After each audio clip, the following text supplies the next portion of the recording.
I'm Lucy Birmingham, the president of the FCCJ. To my far right is our fabulous interpreter, Takamatsu-san.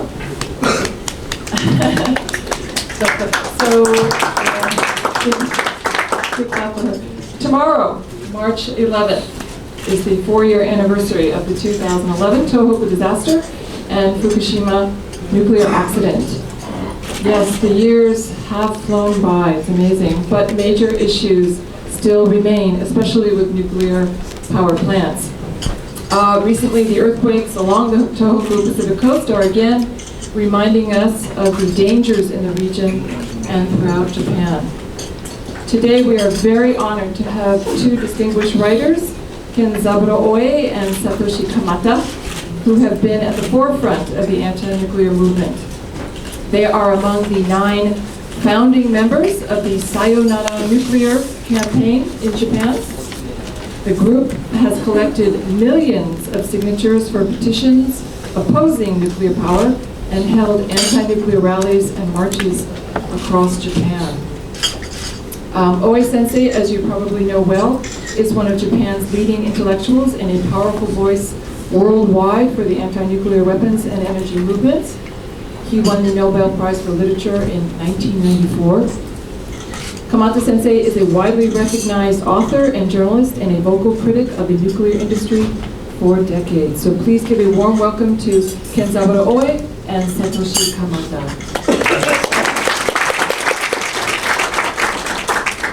So first, Kamata-sensei. 皆さん、こんにちは。お忙しいところありがとうございます。今日は、明日が、福島原発事故の4周年ですので、大江さんと私が、こちらで話してもらうチャンスを与えていただきました。私たちは再原発運動をこの、3年以上やってきまして、一定の世論を高めるための、運動に成功してきたと思っています。それで私が少し、3、4分お話ししまして、あと大江さんに、20分程度話していただいて、あとご質問という形で、なんとか、この4周年を契機にして新たな運動を作っていく力にしたいと思っています。よろしくお願いいたします。So I've just been introduced. Thank you very much for taking time out from your busy schedules to attend this press conference today. As was mentioned, tomorrow we will be celebrating or commemorating the 4th anniversary of the Fukushima #1 nuclear power plant accident. It's a great opportunity for Mr. Oe and myself to be able to speak to you at this very important time. As was mentioned, we are leading this movement called Sayonara Nuclear Power Plants. We've been working on this movement for over 3 years, and I think we've had some success in raising public opinion or awareness about this issue. We believe that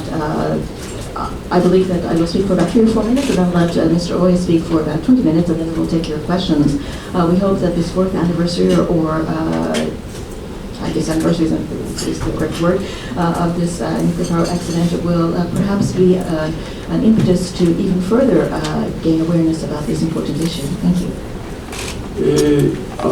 日で4年になりますけど、原発事故の状況は収束に向かうというよりも、むしろこの拡散といいますか、核分裂と同じような日本社会の分裂に向かっていっていると思います。Tomorrow we will be celebrating the 4th anniversary of this accident, but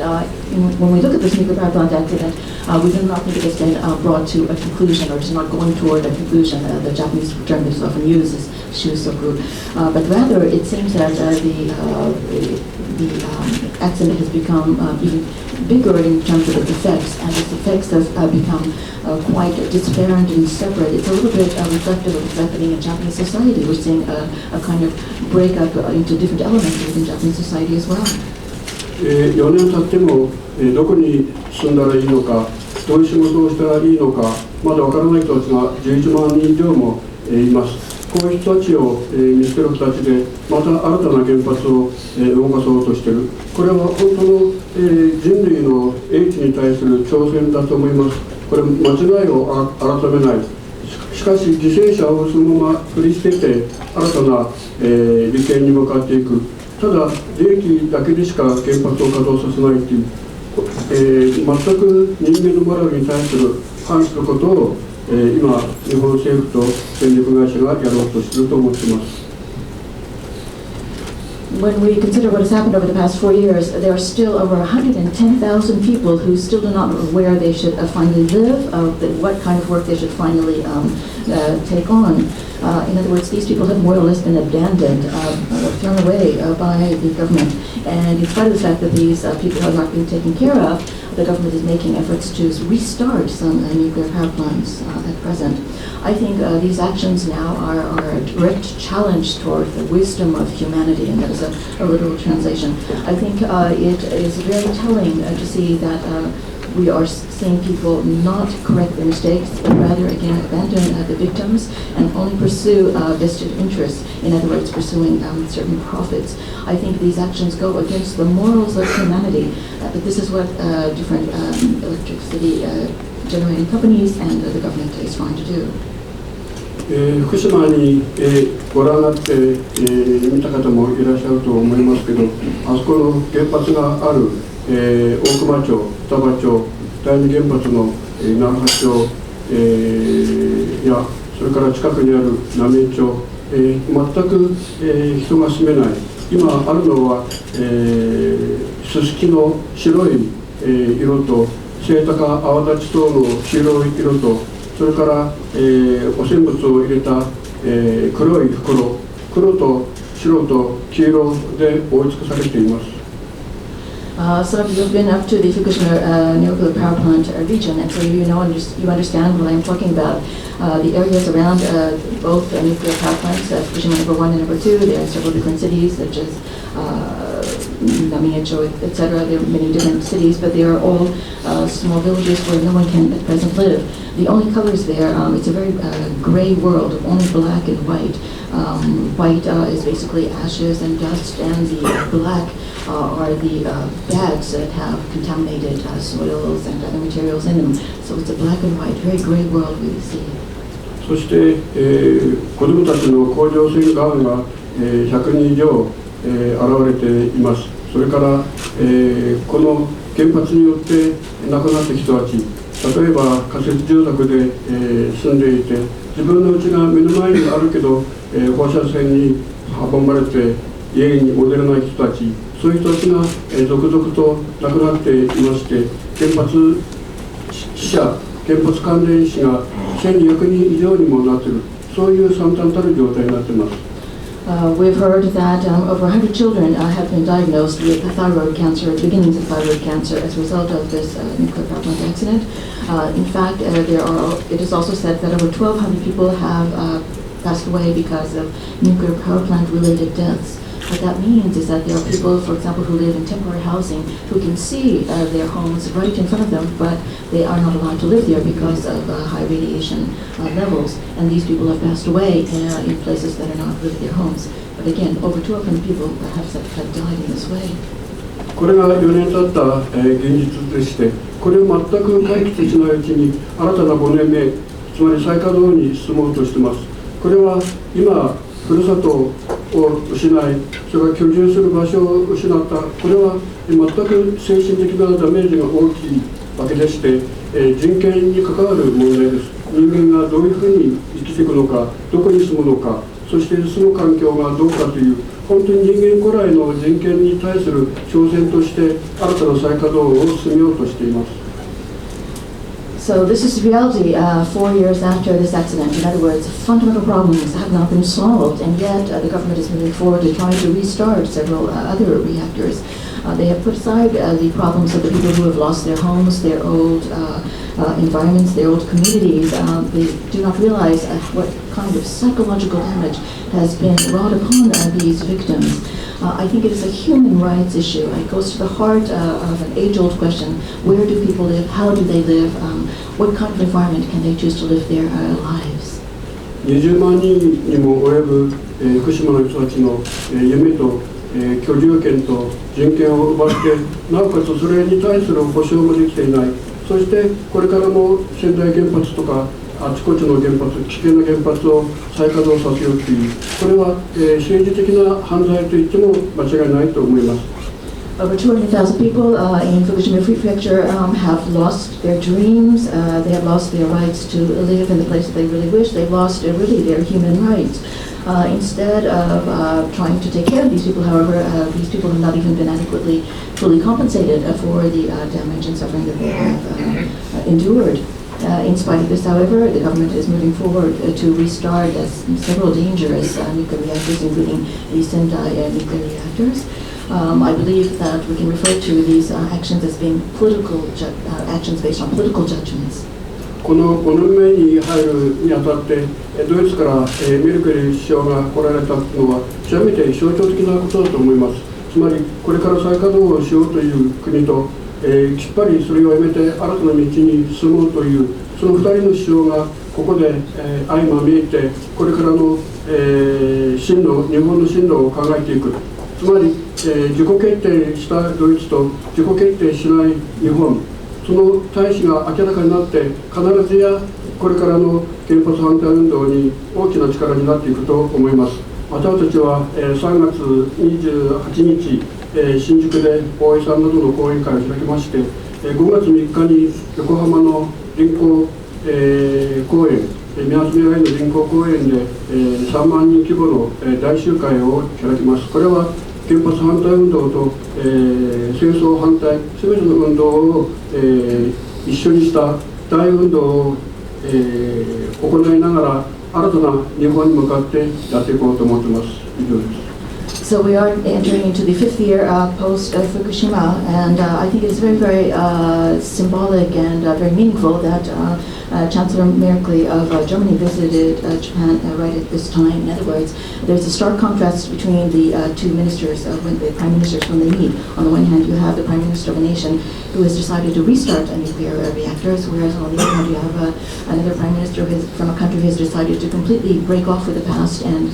abandon nuclear reactors and go to a different future. I believe that this is a very, very opportune time for us to think about the future direction that Japan wants to take. In other words, there is one country who has made a serious decision about their future and one who has not been able to make that kind of decision.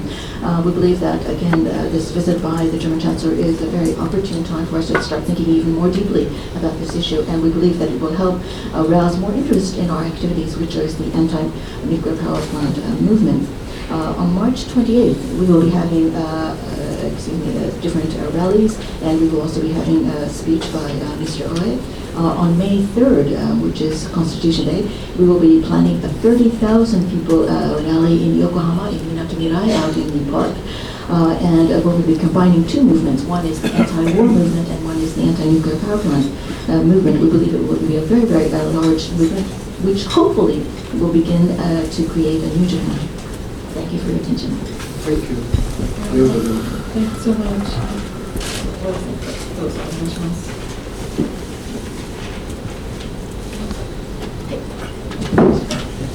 大江健三郎と言います。今のお話は福島についてこの大きい事故が起こる前から福島の原発の持っている大きい危機、全面的な政治的なものを含めて大きい危機のことを常に考えてきた人が今話したわけなんです。そして彼にとっては福島の危機ということがもちろんその原発を僕たちが買って経験したことのない大きい事故によって起こされたものである。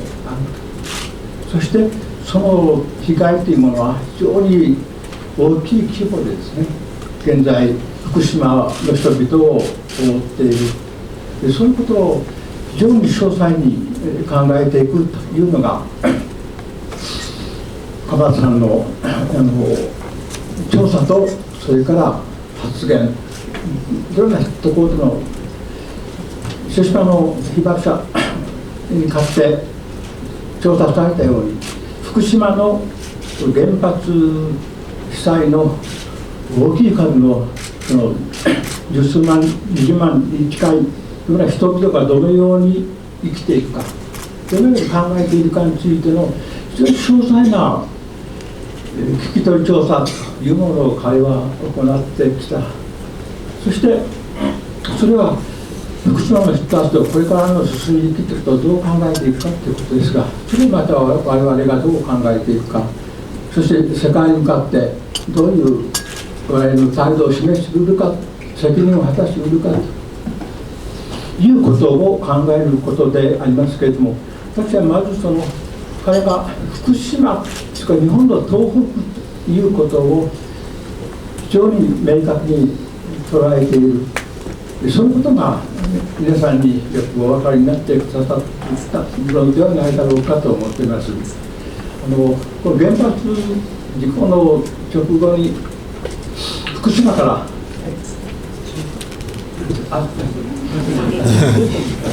So, yes, I would like to talk about the Fukushima accident, but I believe you already have some understanding from listening to Mr. Kamada's words that he is a person representing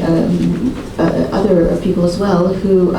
were active against nuclear power plants and who understood the dangers of nuclear power plants. Even before the Fukushima nuclear power plant accident, he always had a sense of crisis, felt that this was a potential danger. He always was warning about the fact that a nuclear power plant accident could create a disaster of a scope unexperienced, unprecedented by human beings, something that could not be managed by human people. So he has done tremendous amounts of research on this matter even before the accident, just as he has done extensive research, for example, interviewing the radiation victims of Hiroshima. He has interviewed many people from the Fukushima area as well. As was explained, there are some almost 200,000 people that live in Fukushima Prefecture, and so he has done a great deal of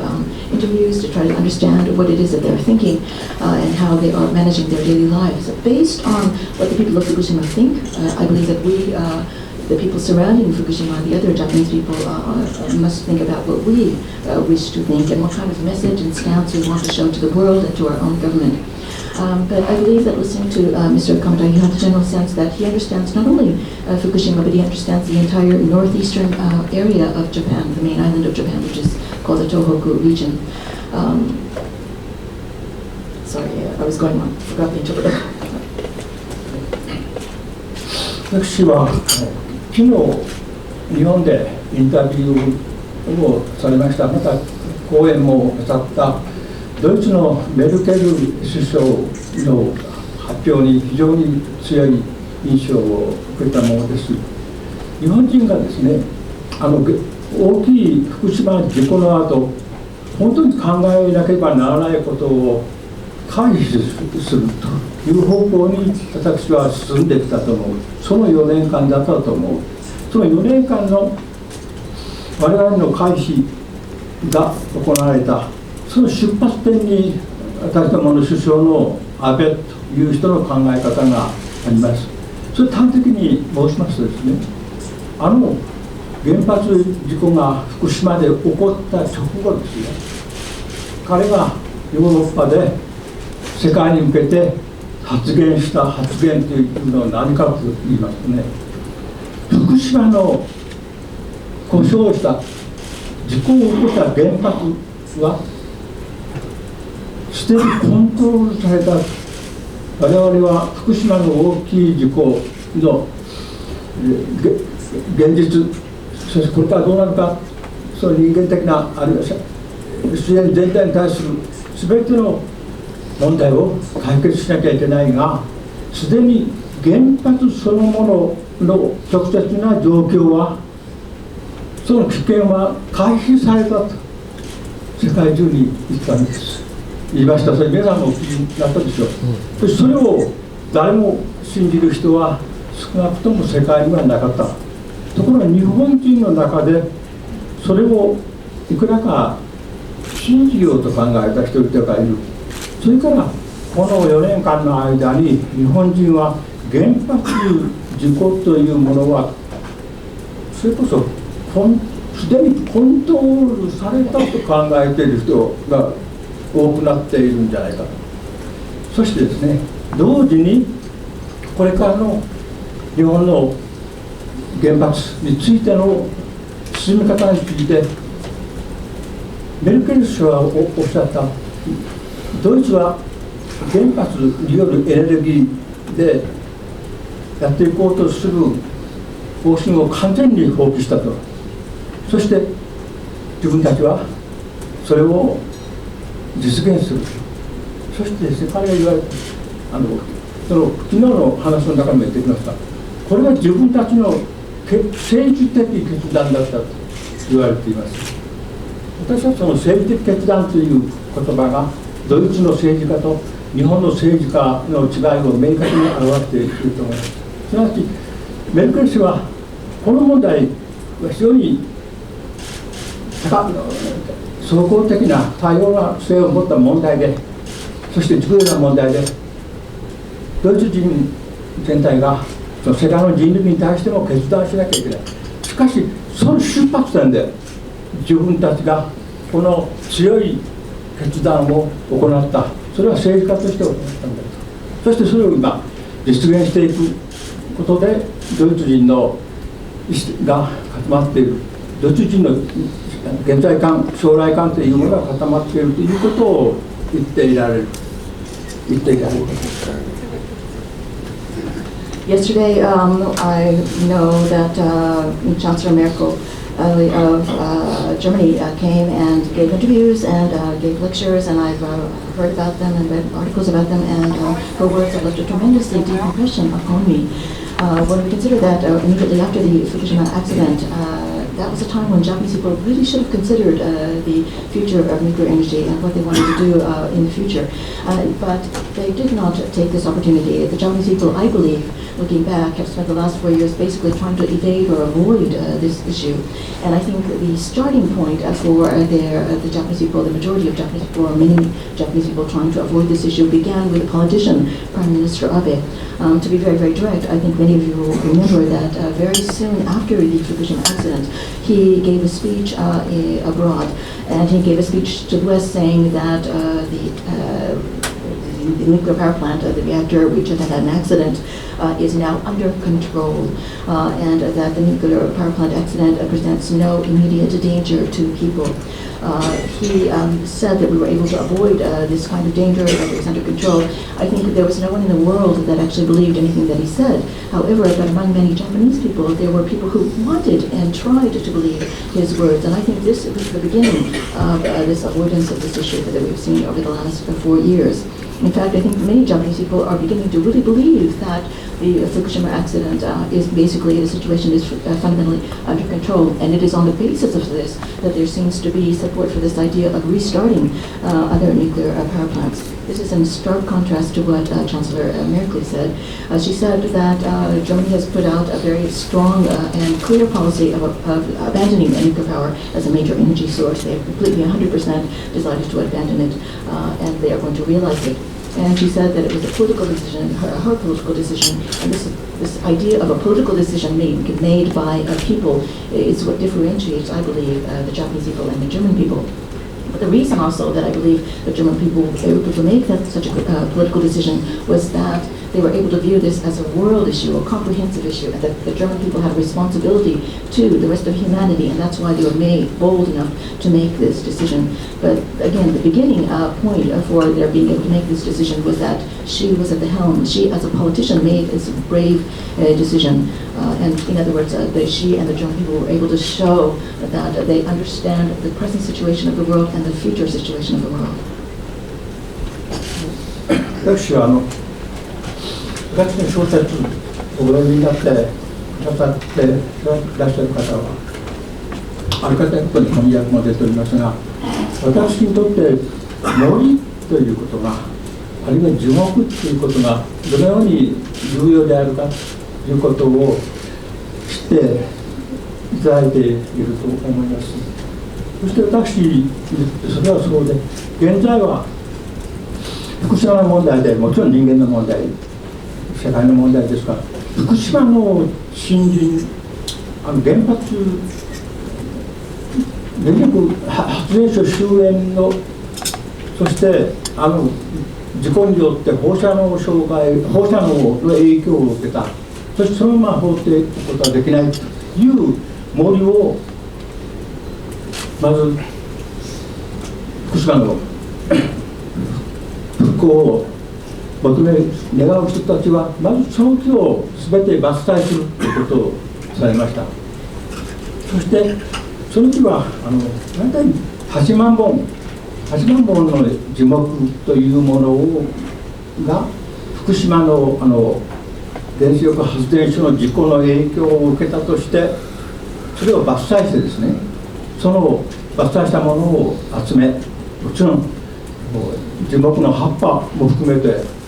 非常に大規模なものになりますが、それを集めて、そしてこれは何十年間という規模になります。それをどのように処理していくかという問題を彼らは考えた。人間の被害をどのようにやっていくかということももちろん大きいことですから、その一つの大きい象徴的な形、象徴的な表現とも言えると思いますが、彼らは樹木、これから10年後、20年、30年を考えて、この1万本を超える大きい樹木をですね、8万本に及ぶ大きい樹木を切ってしまった。そしてそれを貯蔵して保管してあるわけですから、でもちろんそれに近づくこと、あるいはそれに触ることは放射能にとって非常に危険ですし、放射能によって危険ですしですね、しかもそれを燃してしまってですね、それを燃やすこと自体が放射能を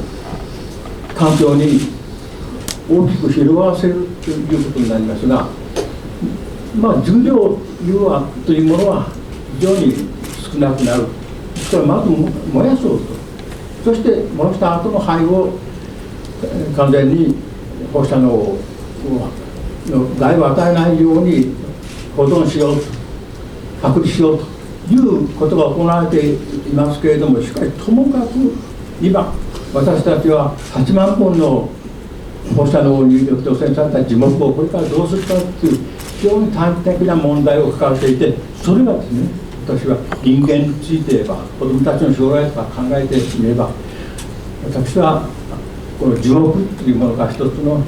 象徴的な形を示している。そしてですね、そう思います。I think some of you may have read my novels, some of them have been translated into English, but I think those of you that have read my novels understand that for me, the concept of trees, forests, woods represents a very, very important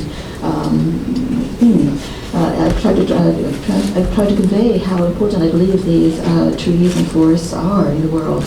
Now we look at the Fukushima accident issue, and we see that it is a world problem. It is a problem that faces all of humanity, and it is a problem that is faced directly by the people of Fukushima. But I think there's another aspect, which is the effect that the accident has had on the forests surrounding the nuclear power plants. The radiation levels are very, very high on some of the trees that were in the area. It has been estimated that about 80,000 very large trees were directly affected by radiation. And for the people who wanted to restore Fukushima back to its normal state, one of the things that they thought about was trying to eliminate,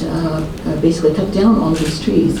These 80,000 trees have been cut down, they've been chopped up, and they've been put into sort of storage containers. They have very, very high radiation levels, so you cannot approach them, you cannot touch them, but it is a tremendous amount of material that we're talking about. We're talking about limbs, branches, and trunks and leaves. And they will not be free from radiation effects for the next several decades. So this problem of how to dispose of this material is a very, very big issue. Of course, I don't mean to belittle the problems that are faced by humans in the Fukushima area at all, but I believe that when we look at the problem of the trees and how to dispose of them, I think that also represents a very, very symbolic issue. We have to think about 10 years down the line, 20 years down the line, 30 years down the line. What is going to happen with these 80,000 trees? I mentioned earlier that they were being stored. Some people have had the idea of trying to reduce the mass, the volume of these trees and branches by burning them. That, of course, is a very, very dangerous dangerous effort. Certainly you do reduce the overall volume, and the people who try to do this and are starting to do this say that you can take the ashes that remain and make sure that they're in containers that do not emit radiation. But when you burn anything, radiation is spewed out into the air, and the effects are, in other words, spread and expanded over a large area.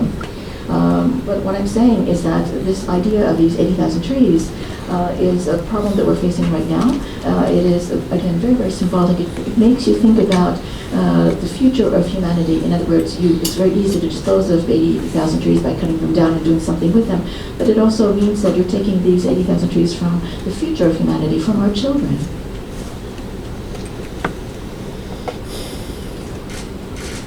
昨日のメルケルさんと日本の安倍首相が話をしたということはですね、私は非常に大きい象徴的な、あるいは現実的な意味を持っている出来事だと考えています。私はメルケルさんがまずですね、日本での発言の最初は、日本の非常に高度なテクノロジーの技術を持っている人々が原発を十分にコントロールができない、こういう大きい事故を起こしてしまうということは起こったんだと、それは事実だとメルケルさんは言われます。でそれに対してどこが違ってくるか、それからの政府の態度が違ってくると。ドイツはその福島の大きい事故を見て、これから福島、ドイツがエネルギーの課題として原発に頼る、原発を用いるということは全く不可能だということを自分たちは認識したと。そしてそれに向かって働き始めているというのがメルケル先生のお話になったことで、今現にドイツが行われていることです。ところがそれに対して安倍氏はですね、日本は原発の仕事をですね、今いくつもの原発が稼働をやめているけれども、今年のうち4つあるいは5つの原発の再稼働を行うということを彼は言った。そしてその方針を、変える気はないと彼は言った。それに対して私たちは、民衆はどう考えているか。私たちはこのメルケルさんと安倍の態度を見て、我々の現在の政治的な、あるいは人間的な意思、態度というものを完全に作り変えなきゃいけない。そのことを私たちは今強く感じている。でそれに基づく、その意思に基づく行動は今までもあったし、これからそれが大きく広がっていくだろうと、それを広げたいというのが私の考えです。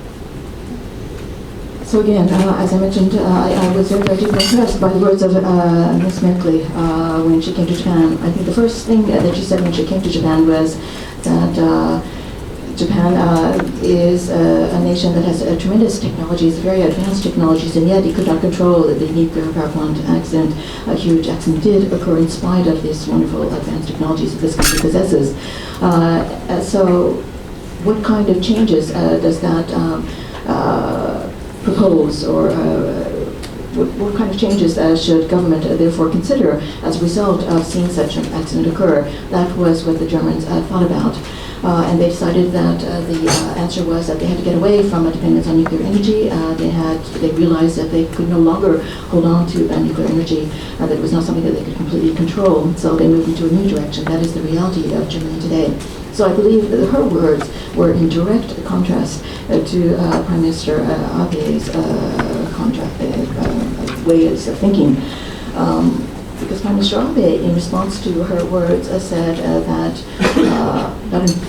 not directly maybe in response to her words, but was saying for some time that he believes that nuclear power plants play an important role in the future of Japan, and that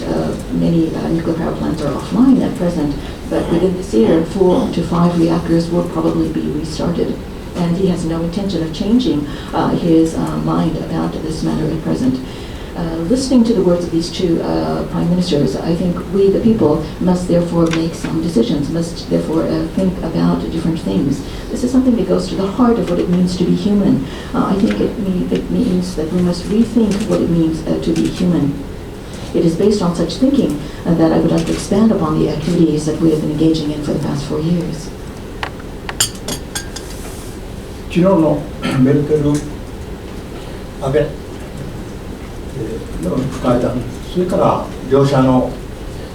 記者会見というものを見て、非常にはっきりしたことはどうかということを今、お話ししました。もう一度それを非常に単純に繰り返しますと、日本の政治家にはですね、この大きい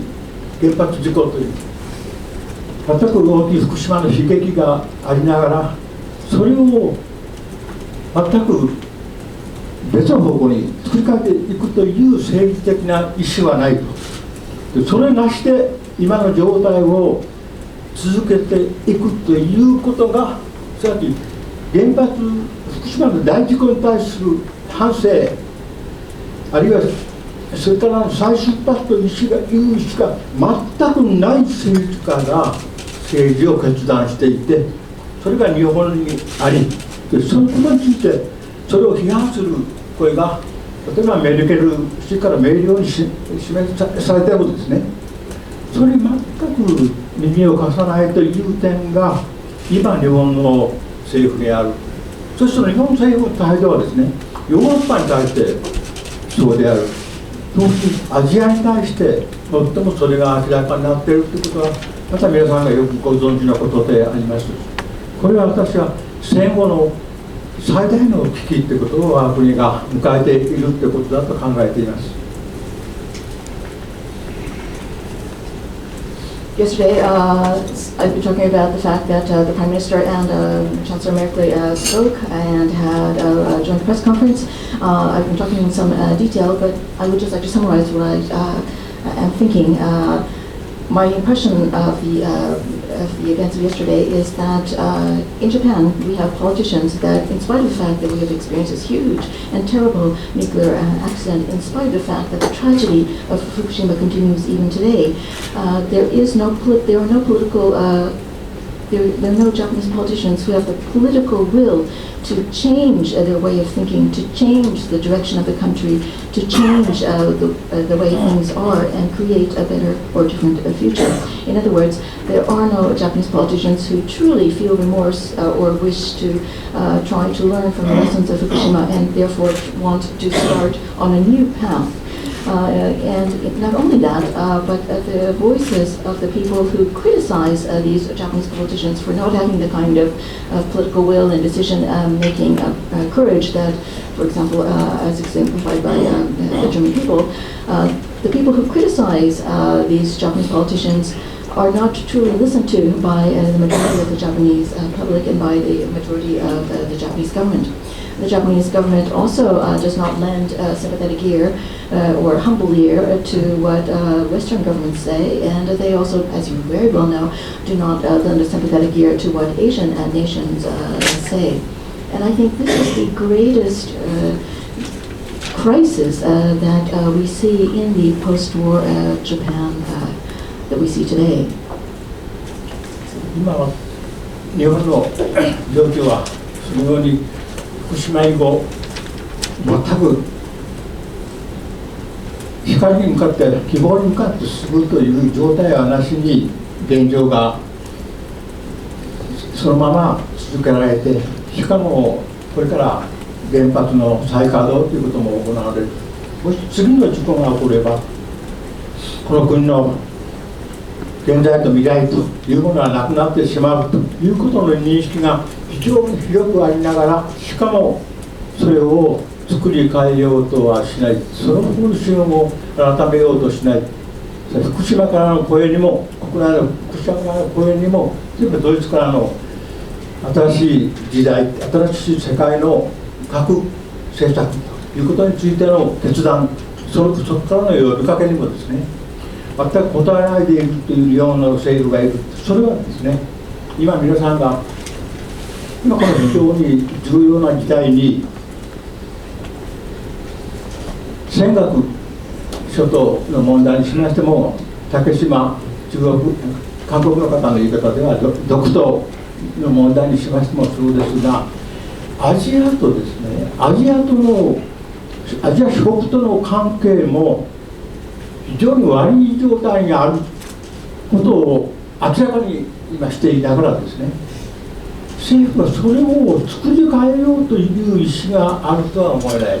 そのための努力は何もしていない。その証拠に今の首相が韓国のあるいは北朝鮮の政治家たちと話し合いをするということは全く答えたままですし、中国に対してもそうです。こんなことは戦後ずっと、戦後のアメリカの占領期はまた問題が別ですが、日本に全くなかったことが今行われて、今の福島以降の危機を最も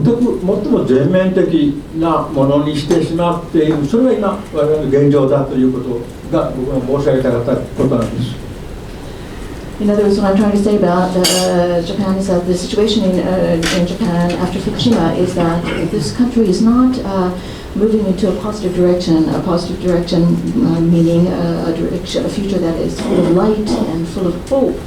Rather, it is that we are all sort of hunkering down and trying to continue with this current situation. And not only that, we are proceeding in the direction of restarting other nuclear power plants.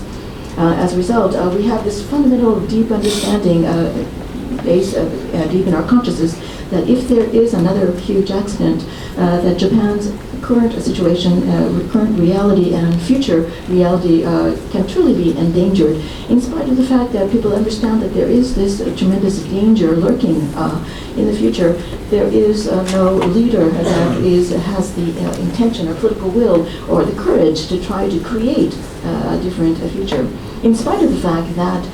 the German Chancellor has come all the way to Japan and has talked about in detail her own nuclear policy, has tried to convince and tried to persuade the Japanese government to try to move into a different direction. The Japanese government basically has not responded. We live in a very, very important time in history. It's an important era in that many things are happening. For example, we see the problems with China over the Senkaku Islands. We see Takeshima, which is called Dokdo by the South Koreans. We see problems with that nation as well. This relationship that we have with various Asian nations at present,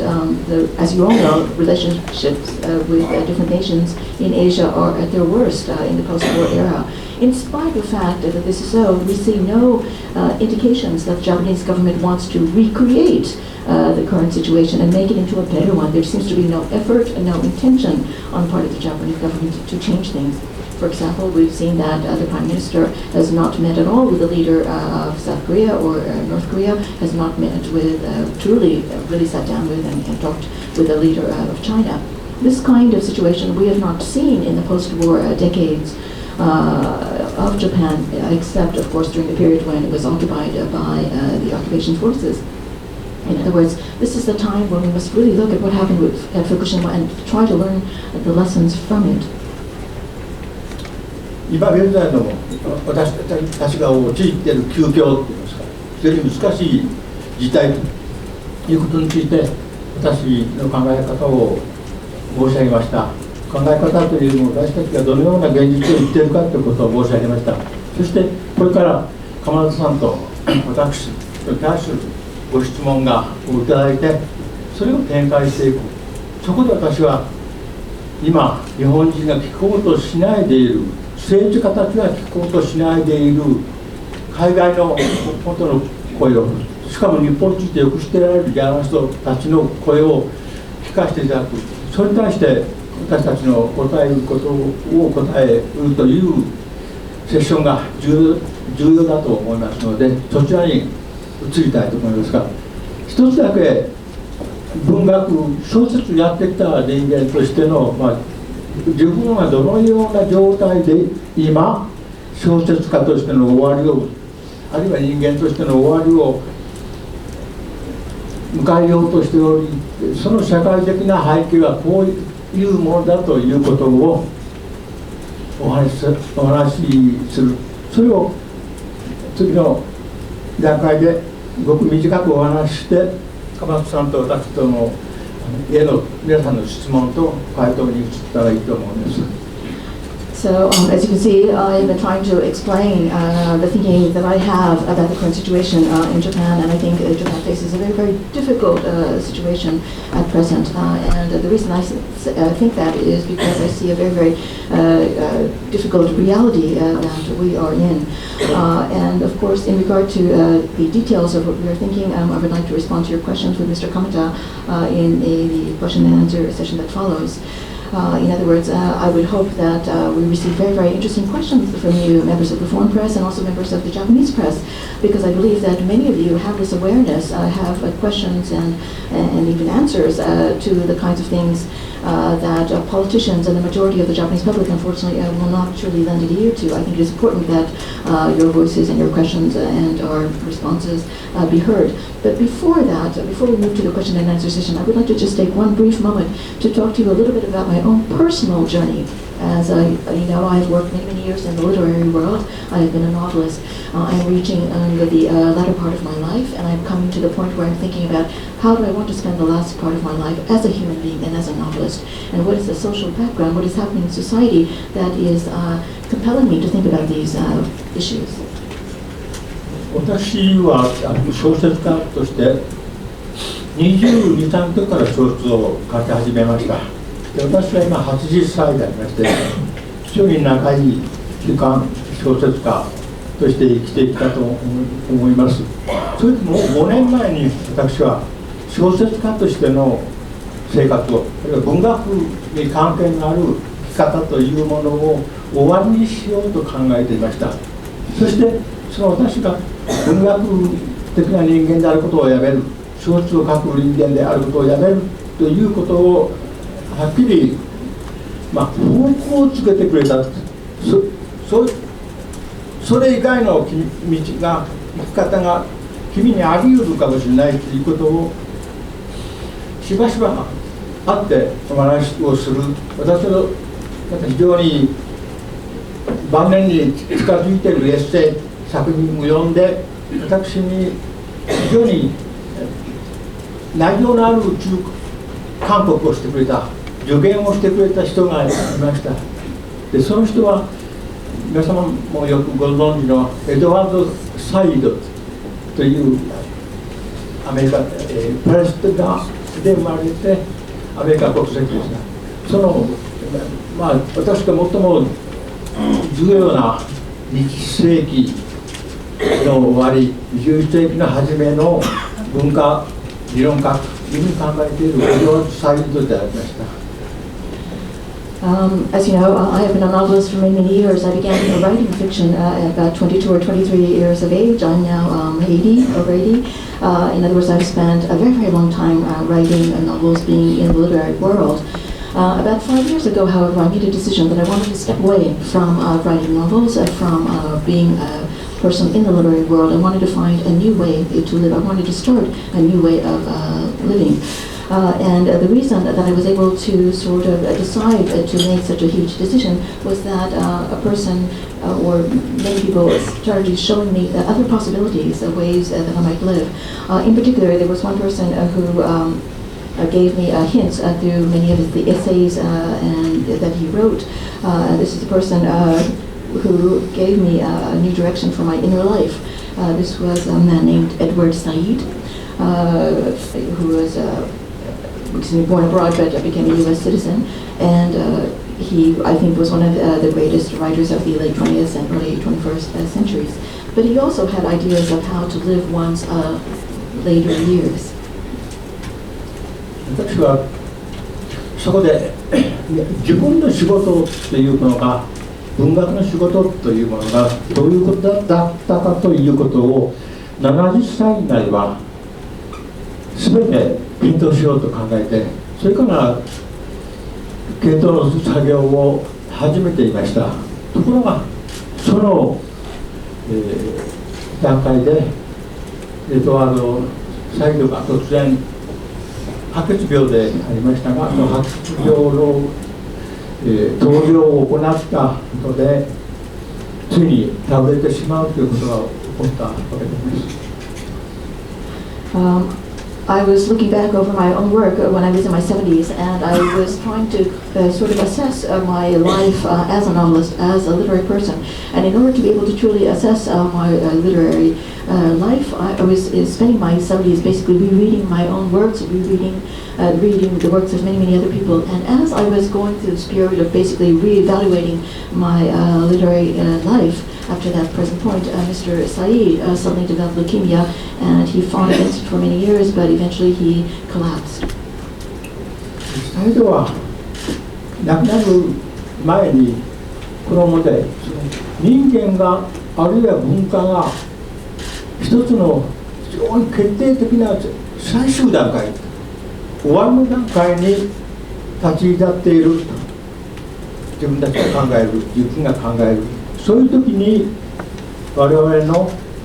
最後の表現のスタイル、最後の表現というものはどういう形をとるのかということを考えるというのがサイドさんのご自分の病気の自覚もありますが、彼のこれまでの社会運動、イスラエルとパレスチナの関係が彼の生涯の課題でした。それを続けた上での非常に辛いところで考えた彼の文学観のあるいは人間観の表現でありますけれども、それを彼は人間の表現する最後のスタイルというものがあるんだ。それは今までにあらゆる時代にですね、人間の歴史でいろんな人たちが最後、人類の最後、あるいは個人としての自分の最後ということを重ね合わせて考える、そして独特の表現をしてきた。それがなければ人間の芸術の歴史というものは一つ欠けたところが生じただろう、ある程度単純化されただろうというのが彼の、考え方でありまして、その人間の最後の芸術のスタイル、生き方のスタイルということについてオンレイトスタイルという論文を中心にですね、彼はまとまった仕事をしました。そして彼は亡くなりました。そして彼が亡くなった後、私はその彼のオンレイトスタイルという取材の文章を集める仕事に参加しまして、ここに一冊の本を刊行することができたわけでありますが、それを編集するということとですね、私がサイードのオンレートスタイルという考え方を理解していくと同時に、私たちの国が一挙にですね、世界がと言ってもいい、一挙に終末的な非常に危機的な状況に立ち至ったというふうに私は自覚しています。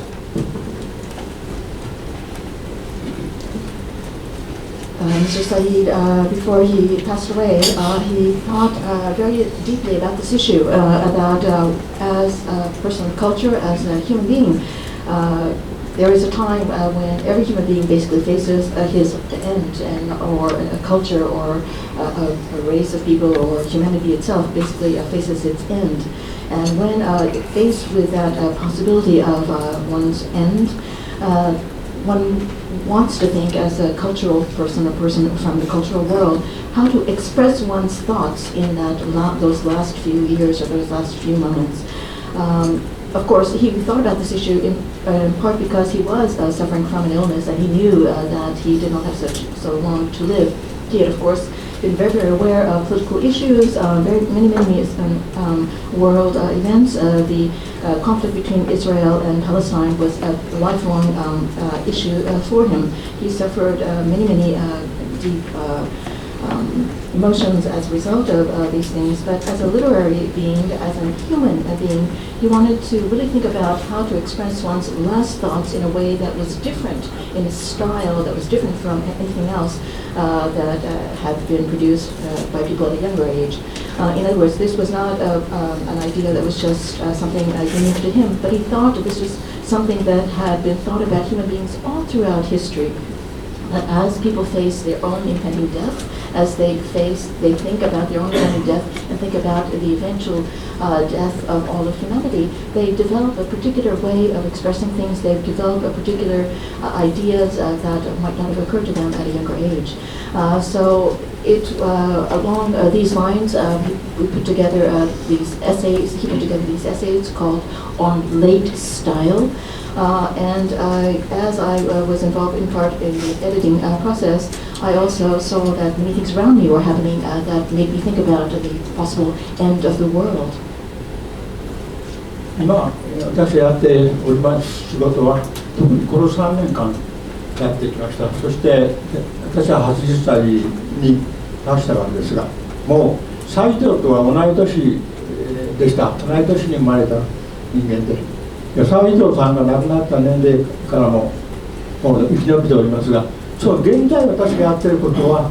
サイードさんの人間、あるいは文明、あるいは社会について、そのレイトスタイル、その最後のスタイルというものは、例えばベートーベンの高貴の弦楽四重奏曲からというふうに考えてみると、非常に優れた芸術家に特別の作品を作らせる、そういうことがずっと少なくともこの19世紀20世紀21世紀に至って続いているというのがサイードの考え方。その上での自分の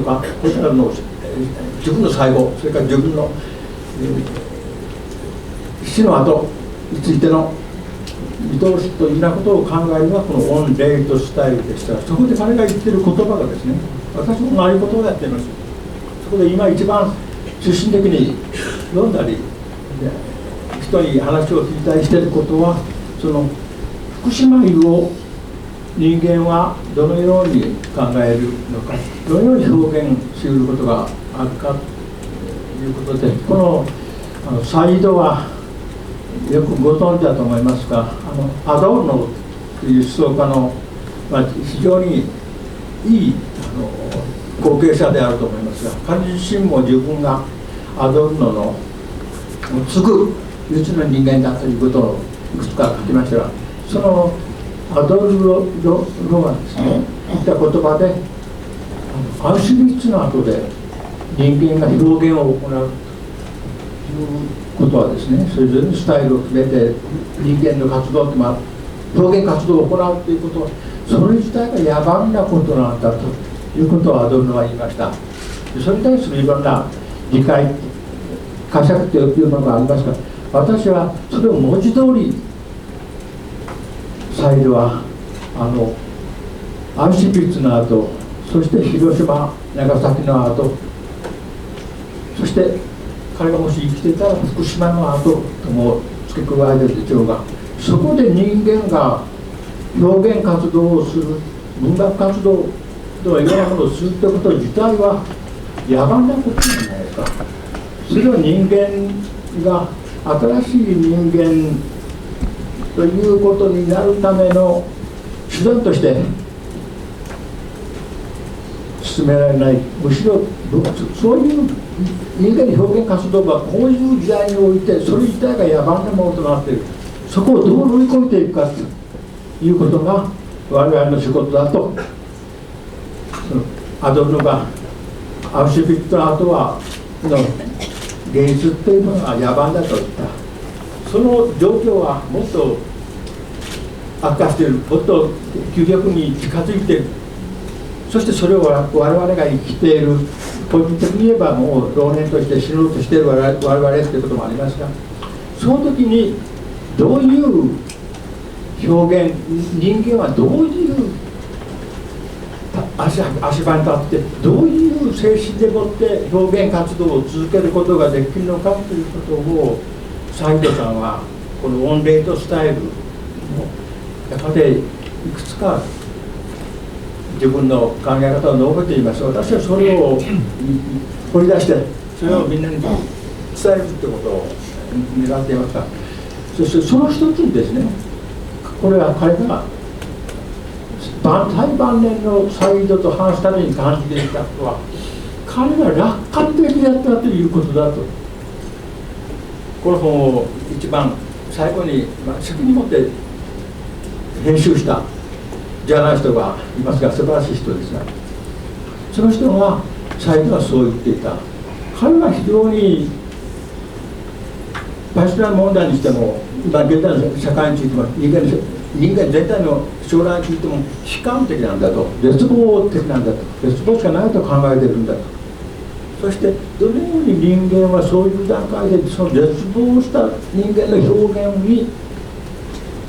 特別なスタイルを与えてそれを作ってきたかということの展望というか、それをこのレイトスタイルの中で彼はやったんですが、しかしですね、そうしながらサイードは楽観的だったというんです。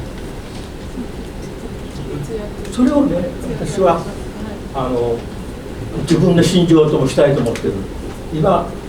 私はそのサイード的な楽観性、最高の楽観性というものを自分のものにしたいと考えて、今文学の仕事はもう終わったところで仕事をしている。ただ今日皆さんのお話を聞きに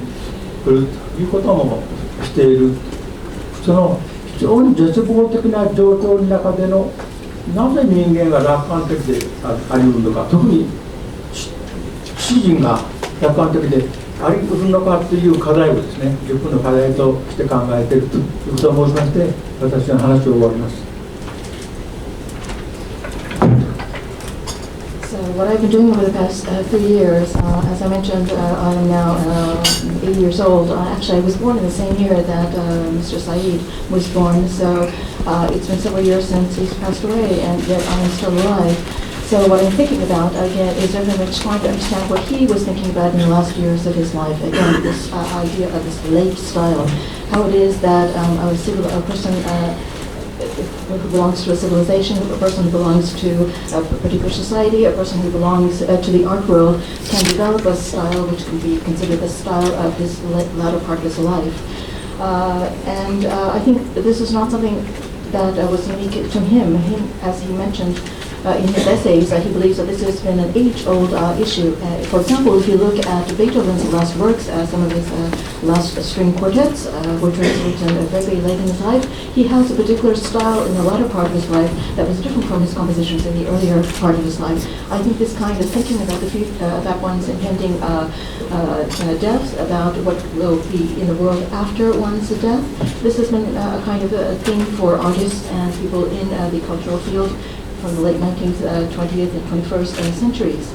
And so I have been thinking about this thing for years and years now, and reading many things, and listening to people, talking with people. And I think that as I can ponder these issues, it's also, in the background there is this idea of the Fukushima accident and how people are responding to it, how people are expressing their ideas about life and about the accident post-Fukushima. As you know, Mr. Saeed was considered to be the successor to a very famous philosopher. Adorno. I'm sorry, the interpreter isn't sure of the name. Mr. Adorno, who wrote about, who was a thinker and also wrote about many things. He wrote about the fact that Mr. Adorno wrote something about how artists should respond after the tragedies of Auschwitz. He referred to any kind of artistic expression or artistic activities that followed the tragedies and the inhumanities that were seen at Auschwitz as being rather barbaric. Is the word yaban is the word that is being used. In other words, something that is not to be praised. In fact, I think Mr. Saeed, considered to be the successor to him, said similar things, that after seeing what happened with Auschwitz, after seeing what happened with Hiroshima and Nagasaki, any kind of literary activity is basically sort of barbaric. If he had been still alive, I think Mr. Saeed would have included the Fukushima accident in that category as well. This represents a very, very difficult problem to people in the literary world. What kind of expressive activities can one do given this reality? How can people remake themselves in a way that perhaps is not barbaric? Of course, I think about these problems in part because of my age. I am seeing death on the horizon, and I want to understand better what it is that people think about psychologically, how people, human beings, think about in the last years of their lives, what kind of activities that they think are meaningful in their last years. Excuse me, the interpreter misunderstood and thought that Mr. Oe had edited these essays, but it was actually a journalist, a very outstanding journalist who had edited these last essays of Mr. Said. And he said that what was startling about these essays was that although Mr. Said was dealing with very, very dark issues and also his impending death, he was fundamentally, in spite of the fact that he felt he was living in a terrible, pessimistic and hopeless world, he was fundamentally optimistic. And that is something that surprised me, and that gives me a great, great hope. He, Mr. Said, towards the end of his life and in these essays, is rather pessimistic about whether the Palestinian issue can ever be resolved. He's very pessimistic about the future of the world, but in spite of that, he manages to find optimism. This is, as I said, the pervading theme of the latter part of my life. I have decided to stop my work in the literary world, and I've embarked upon this latter stage of my life where I want to try to find how people find ways to express themselves in the post sort of terrible post Fukushima world, post terrible things happening in the world. Times that we live in at present. So that is why, for example, I'm so interested in speaking with people such as you today. That is why I am so interested in hearing your thoughts today. I want to understand from discussions with you and with other people how to find optimism in spite of the fact that we live in such a dark, dark world. Thank you for your kind attention. Okay, thank you so much. Okay, now we will take questions. First from the journalists. Jake, why don't you go ahead, please?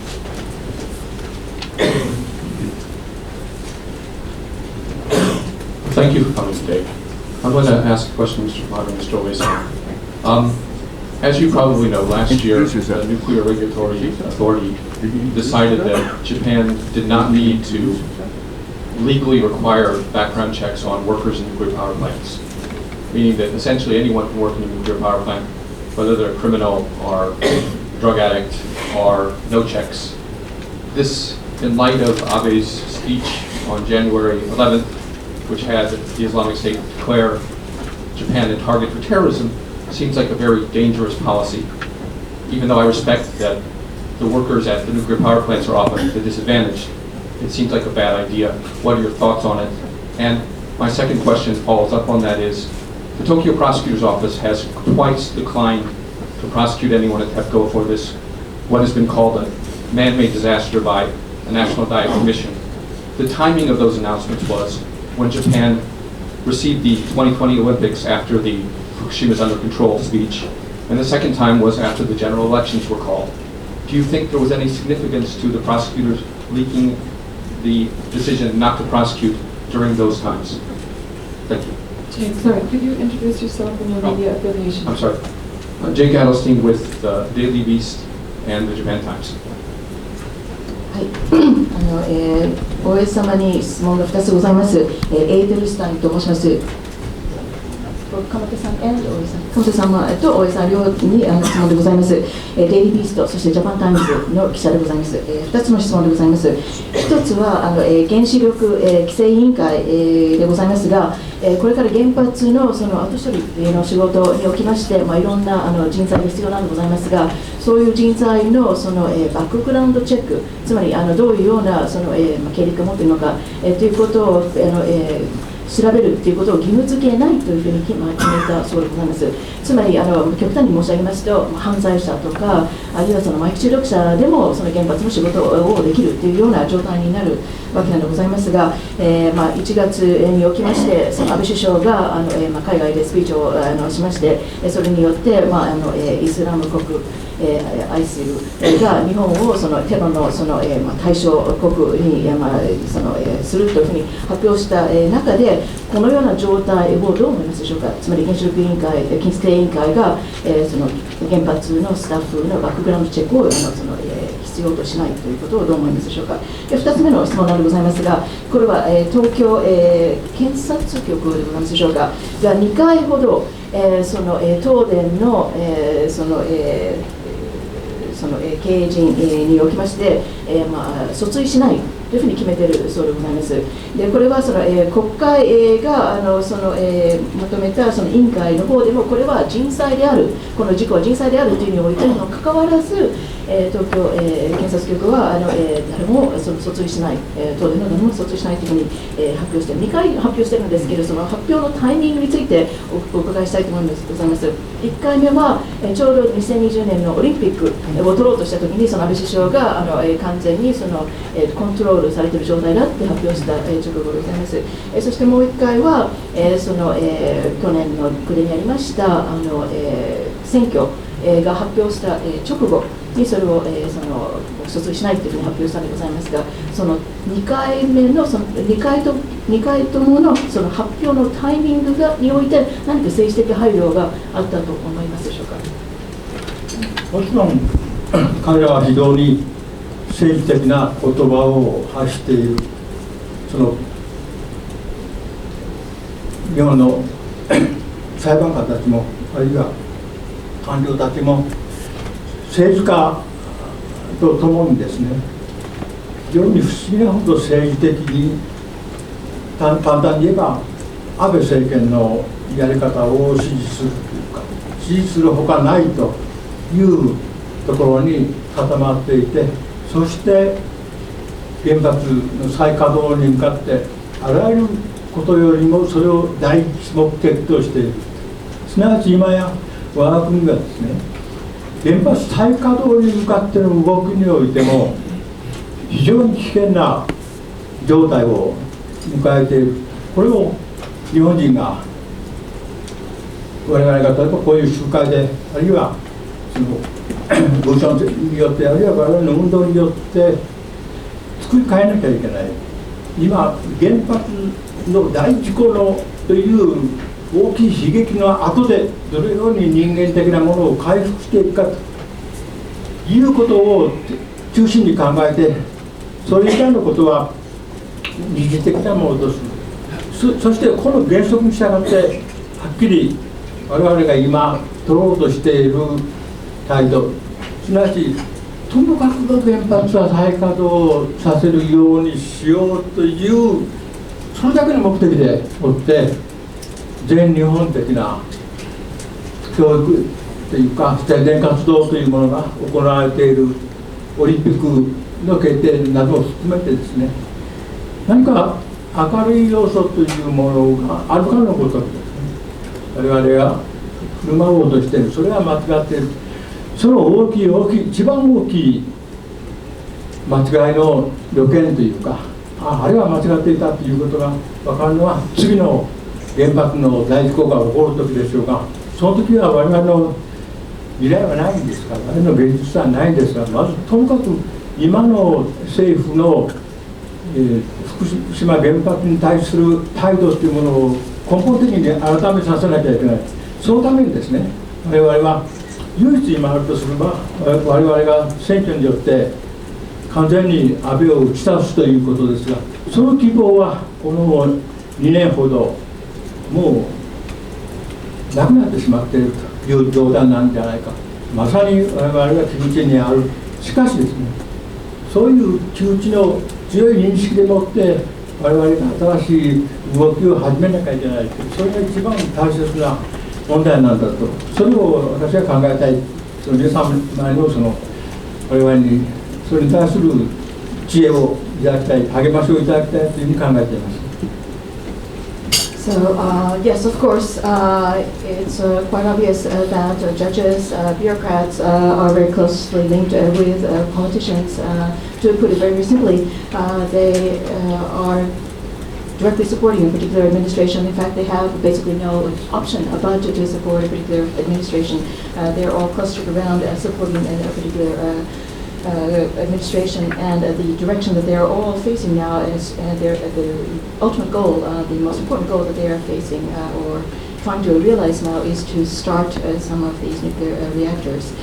More than any other issue, this is the biggest issue on their minds. However, but this idea of Japan moving towards a restarting of its nuclear power plants, I think, is a tremendously dangerous situation for Japan, and that's why we are working so hard in our movement, our activities, to explain to the Japanese people that we must recreate our society, we must recreate a new direction for our society after this terrible, terrible accident. This is the most important principle that we are trying to get across. All other concerns are secondary. Our fundamental stance is that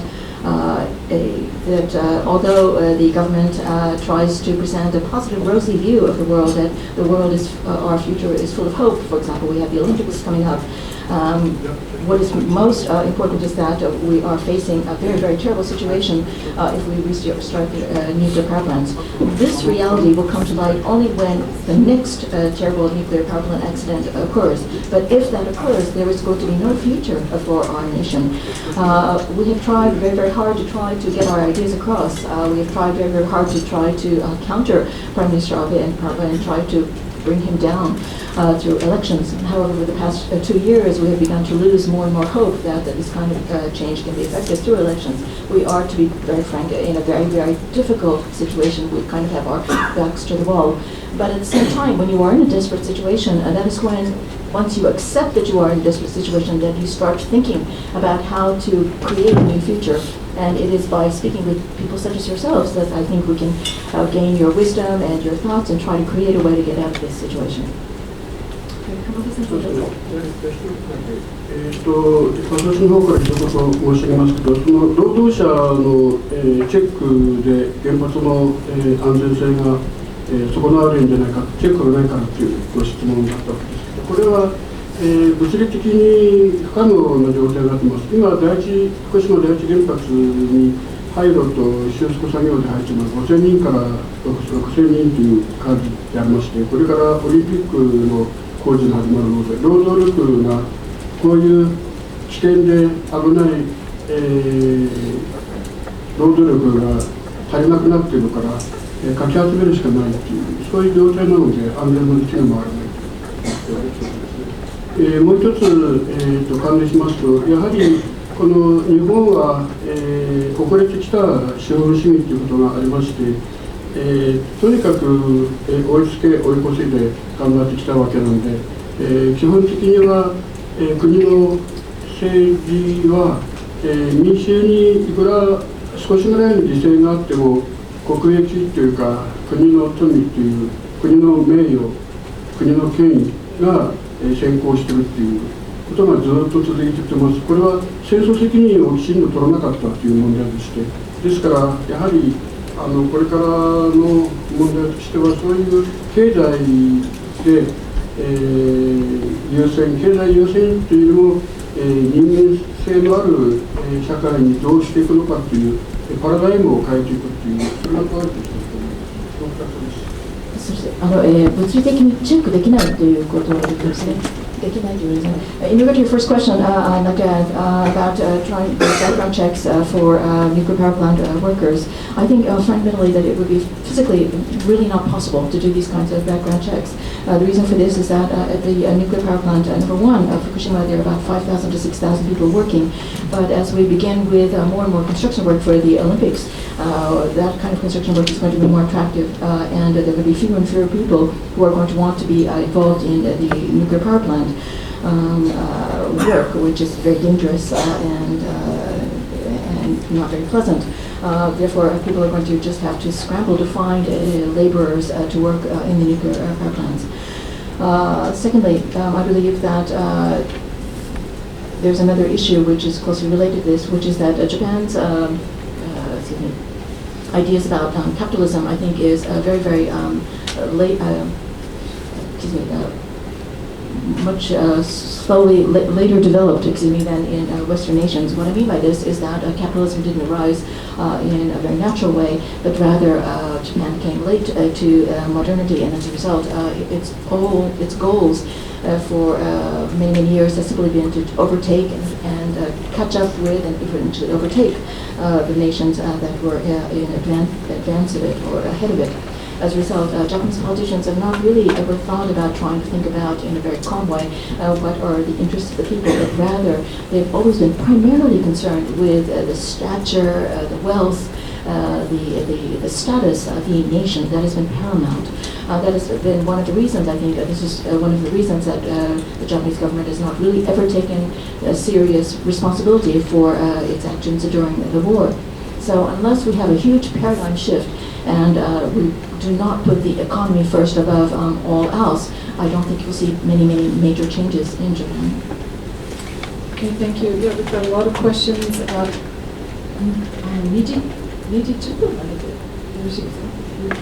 Okay, so we're just going to go over time a little bit. Okay, Joe, why don't you go first, and then this gentleman here, and then why don't you go? Okay, go ahead. Why don't you go? Thank you. I'm Joël Lejean from the RTL. And so one question. Yeah, just one question. Joël Lejean, RTL and the FMTV from France. I was very impressed by your comment, Mr. Owe, regarding Said and the concept of how we can express ourselves differently, the concept of transformations, which, if I remember well, is something that Jacques Derrida expressed in the construction concept. And what you're saying here is that we have to call the society to reform itself, to change itself, to call a paradigm, as Mr. Kamata said. But frankly speaking, this kind of dialogue seems to go very high among the head of people here, who are, especially in the talk, facing adversity. And to your idea, Mr. Kamata, I would like to ask you, to yourself, what do you think is the most important priority right now that the people have to face to reconstruct their life in Tohoku? Because again, as I say, in terms of reconstruction, politics and try to recreate an image where Japan can survive and rebuild, it looks like this kind of political talks and intellectual talks are not understood and put into practice.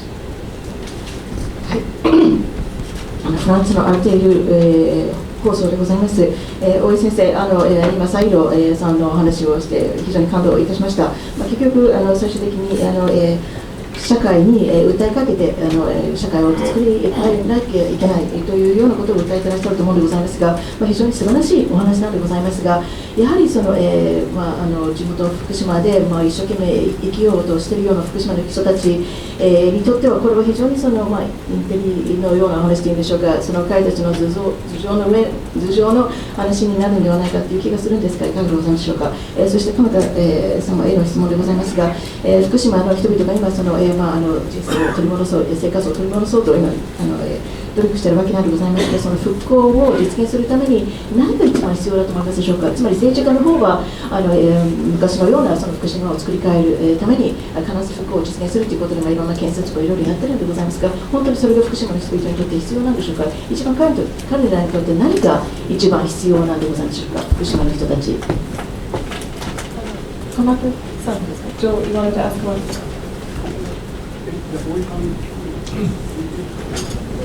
はい。一つは生活ということに対する、リアリティが政治家には少ないし、まして安倍内閣にはほとんどその人々の生活をどうするのかっていう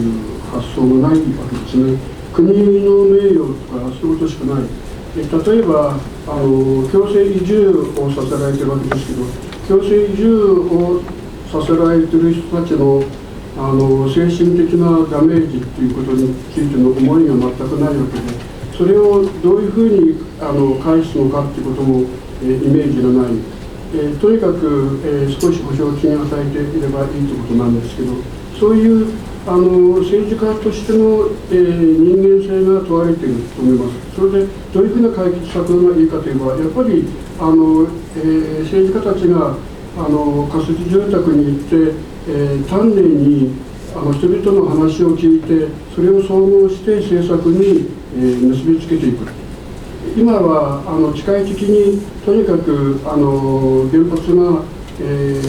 から復興したということを、証明するためにとにかく除染という無駄な作業をしながら人々が戻るようなことをしてますけど、それが果たしてそこに住めるのかどうかということを人々の話をきちんと聞きながら新たなところに住むようにするとか、そういう明確なイメージを出すのが一番精神的に安定することだと思っています。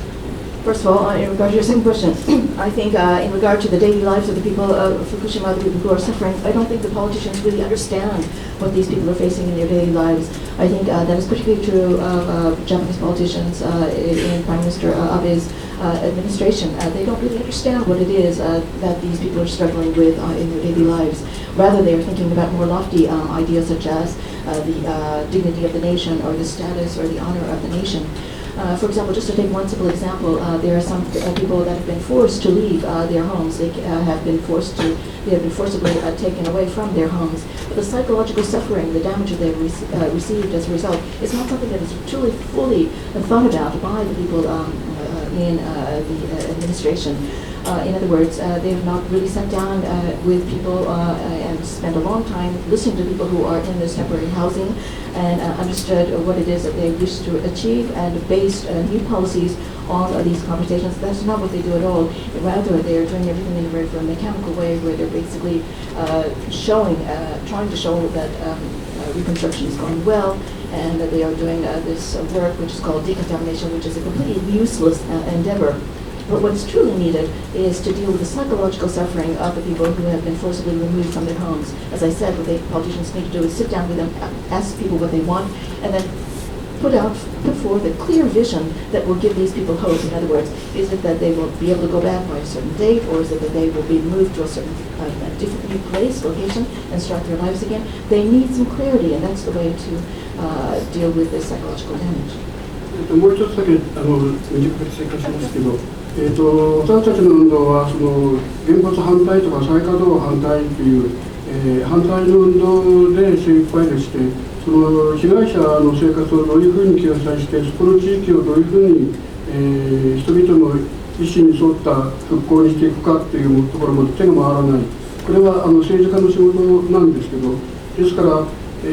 原発反対の運動とそういうこのもう少し後ろを向いた、緩やかな運動をどういうふうにしていくのかというのが今問われている課題で、4年目の課題はそこが重要な問題になってくると思っています。Just also like to add that Mr. Oda mentioned earlier that the biggest principle, the highest priority of our activities right now is to somehow stop the restarting of the nuclear power plants. And the meaning behind his words was that we want to do other things as well. Truly, we want to look after the people of Fukushima who are suffering and look after their psychological care. But right now, it's just all we can do just simply to do this anti-nuclear power plant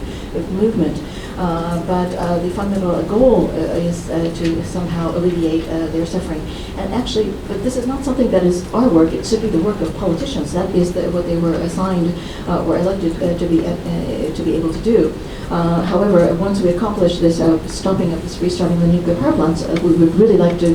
embark upon the more important issue of taking care of these people who are suffering. Thank you. Please. So, can you please identify yourself and your media organization? And one question, please. インドネシアの新聞記者なんですけれども、リチャード・スシローと申しますが、大江先生にちょっとお伺いしたいなんですけど、お伺いよりお願いなんですけども、ご存じの通り、3.11の時が原発事故を起こられましたので、本当に残念でしたね。今のインドネシア、ちょっと別の違う話なんだけど、インドネシアの、経済段階ですね、ものすごい順調にいきますので、政治家もこれから、原発の電力考えて、検討中の段階なんですけども、でその件でできれば大江先生からメッセージとかお願いします。コメントを教えていただけないでしょうか。インドネシアの政治の方によろしくお願いします。I'm from an Indonesia newspaper, and I would have a request of Mr. Oe. I would like, of course, to express my sincere sympathies for the accident that occurred on March 11th. But I'd like to talk about a slightly different issue, which is that the Indonesia economy is doing very, very well right now, and as a result, there is a greater need for electricity, and as a result, Indonesian politicians are debating whether or not to begin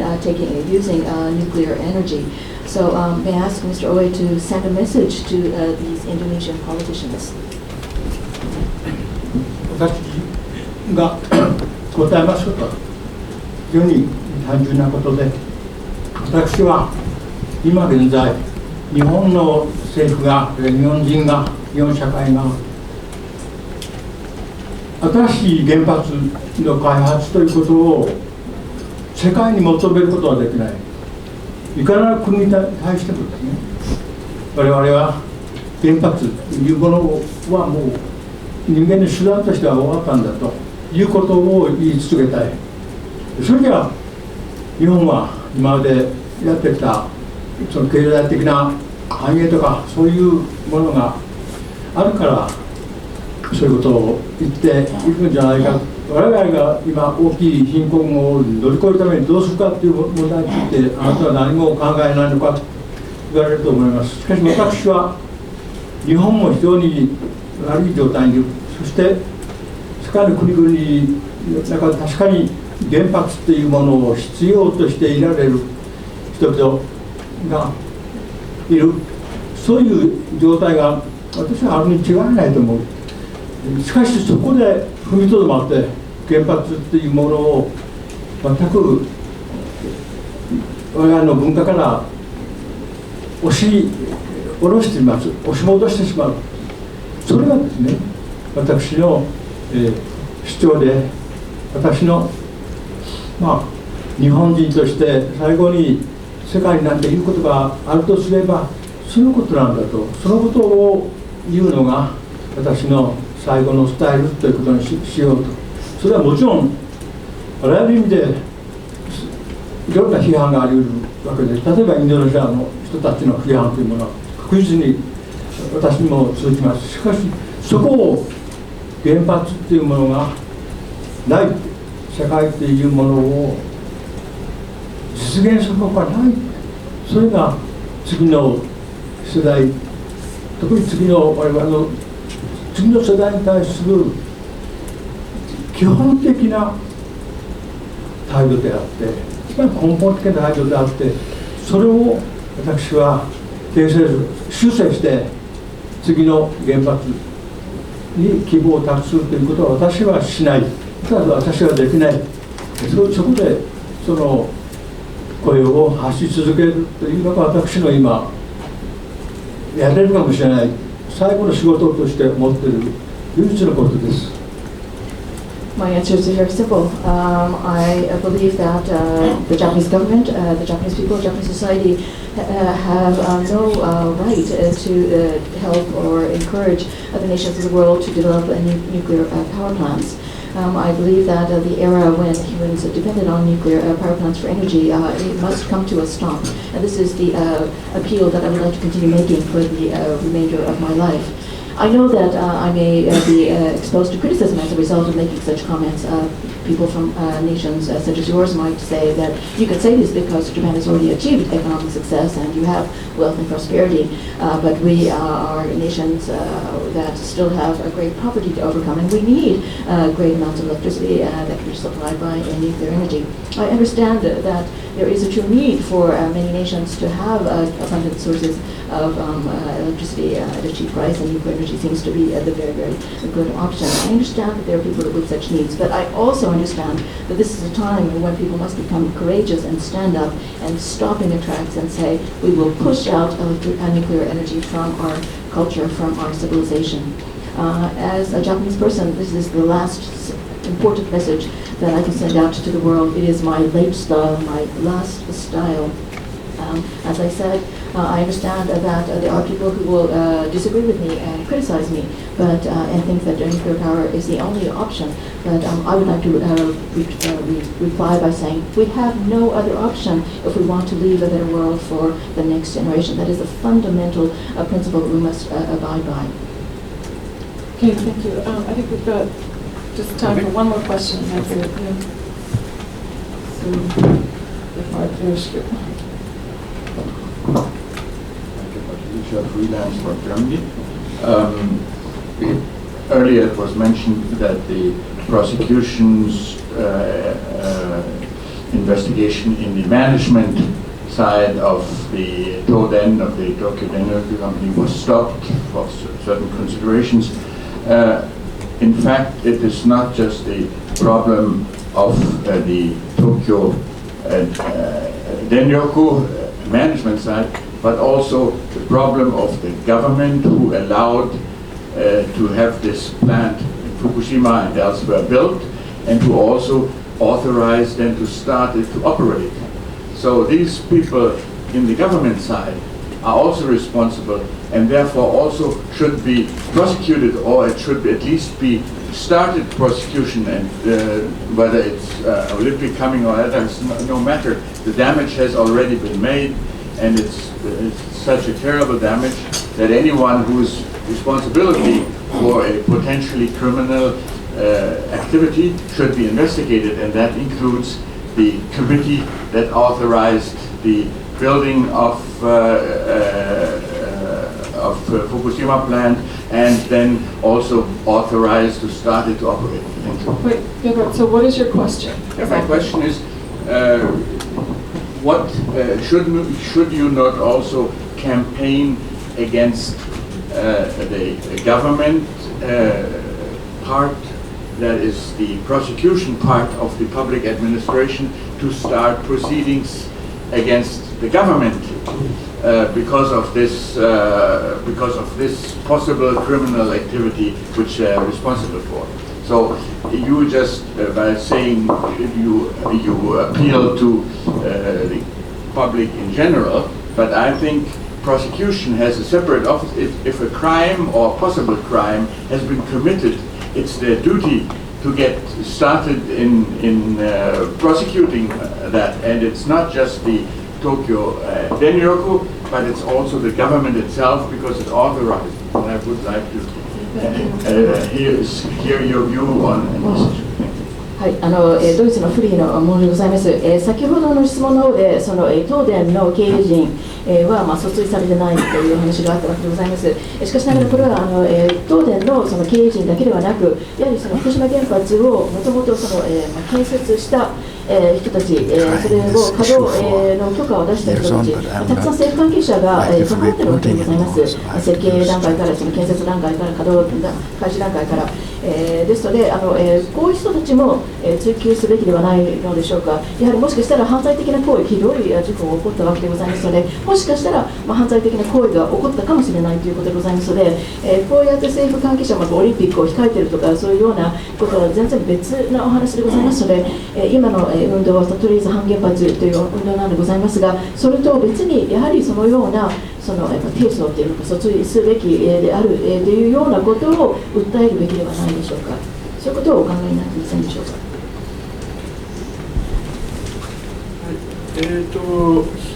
そういう一つは日本の原発はご存知のように国策民営という形で政府の方針に従って、民間会社がその、仕事をやって儲けていくっていう、これはもう明治政府以来一貫した、国策民営です。政府が資金を出して産業を、振興、誘導するという形でやってきました。原発も全くそうなんで、ですから国の方針ですから責任はない、国の方針に従うだけだっていうような考え方がものすごく強いわけです。それで製造者、メーカーの責任というのは、これは弁護士さんも検討してみたいですけど、なかなか製造者の責任までは裁判として争えない。今、経営者の責任自体も、大事故があっても経営責任が取れないという、これは日本の司法の問題なんですけど、その事故を起こした経営者の責任でさえまだ追及できない。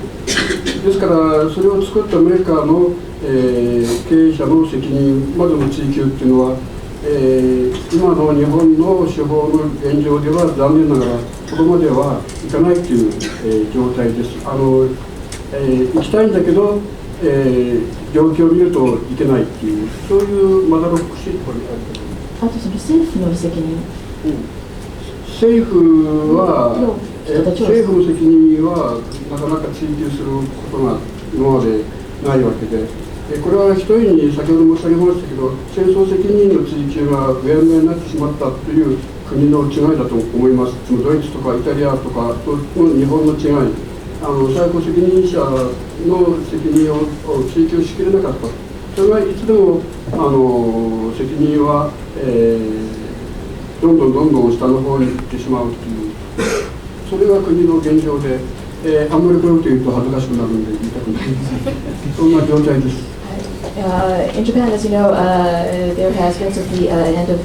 since the Meiji era, or late 19th century, when Japan first became modernized, this fundamental attitude where the government would set a national policy and would provide manpower and, the money and allow private businesses and industry to actually implement this national policy and make profits. And this kind of structure has remained in the nuclear power plant industry for years. So in a sense, we can understand when private companies say we were only following what the government told us to do. Having said this, however, you talk about the fact that asking for other people to bear responsibility, perhaps bringing lawsuits against not only the management of the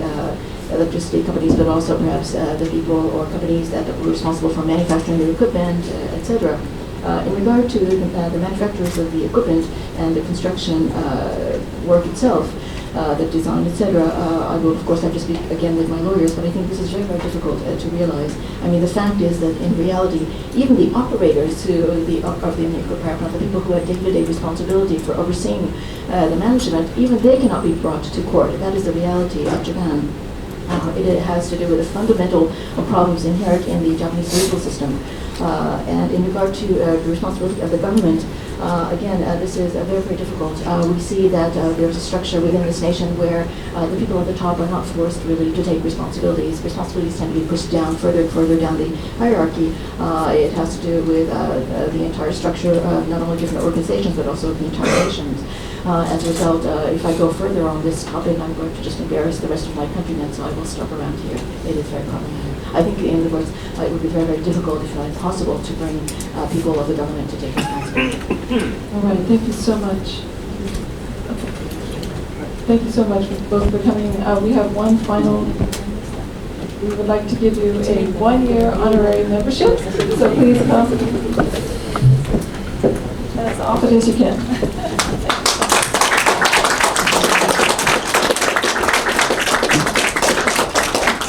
All right, everybody, that's it. Thank you so much for coming today.